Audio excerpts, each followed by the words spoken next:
Sims-Fletcher fads were a big deal in the 70s. But kids, you could not take a video game on your family vacation. And boy, were those road trips long.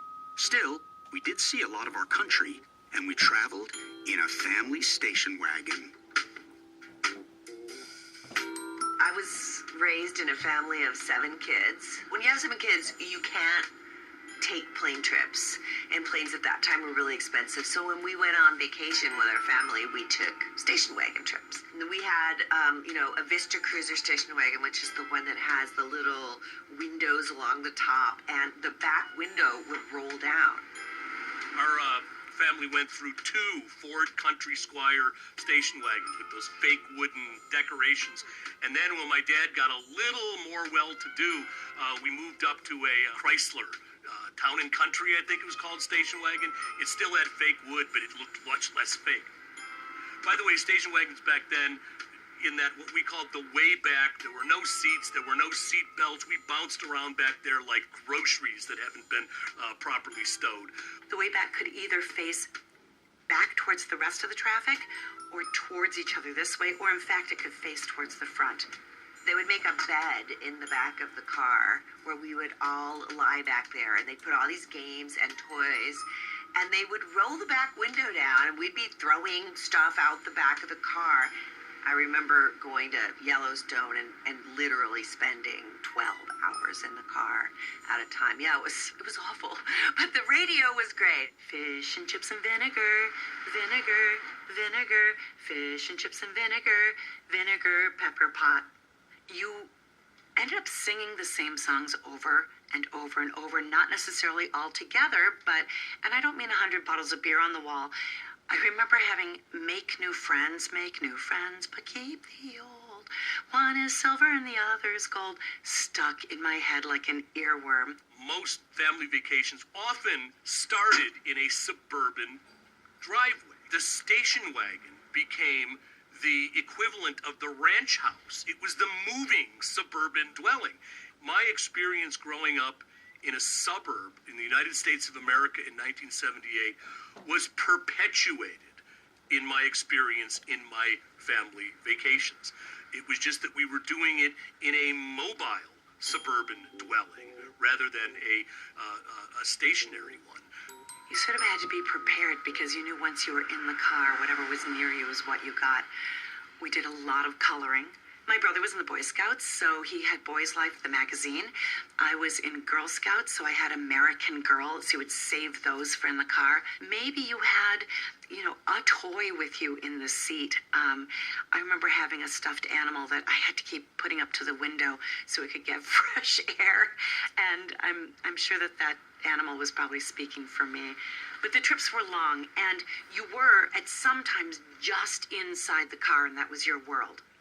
But a lot of the time was spent looking out the windows and seeing the world go by.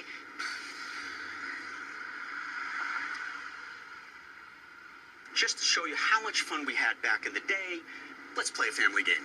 Let's play my side, your side. So here's the thing, Olivia. You see a church, a farm, or a gas station, and you shout it out, and you get 1 point, okay? And we'll get to like 5 points, whoever gets there first. Ready? Okay. Church, 1 point for me.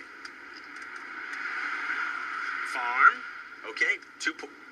Olivia, could you put down the iPhone and play this wholesome family game? Don't put your muck in my trash can, my trash can, my trash can. Don't put your muck in my trash can's full.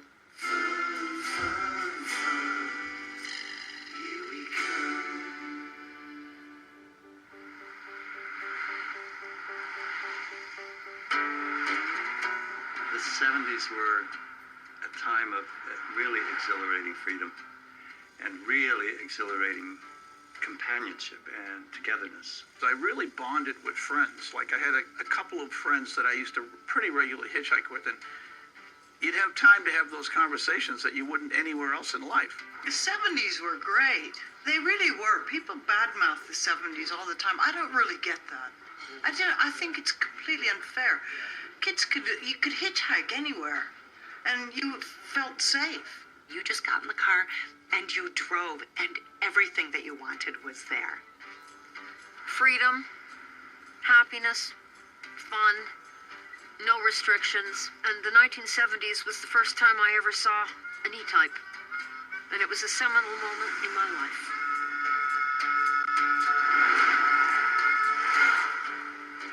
So let's compare the 70s to travel now. Travel now is, maybe it's harder, but so much travel is now not necessary. So maybe transportation has split off to communication, and all this digital technology is every bit as much changing the way we travel, both literally and figuratively, than perhaps any of those other developments of actual things that move. Yeah, hi, honey, it's me.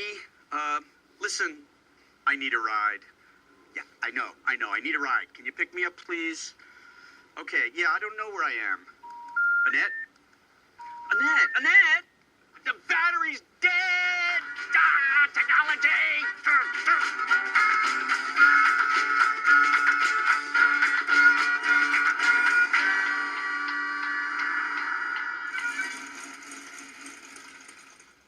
You know, Patrice, so many of my friends had station wagons, as a matter of fact, in families. Did you ever have one? We did, because we're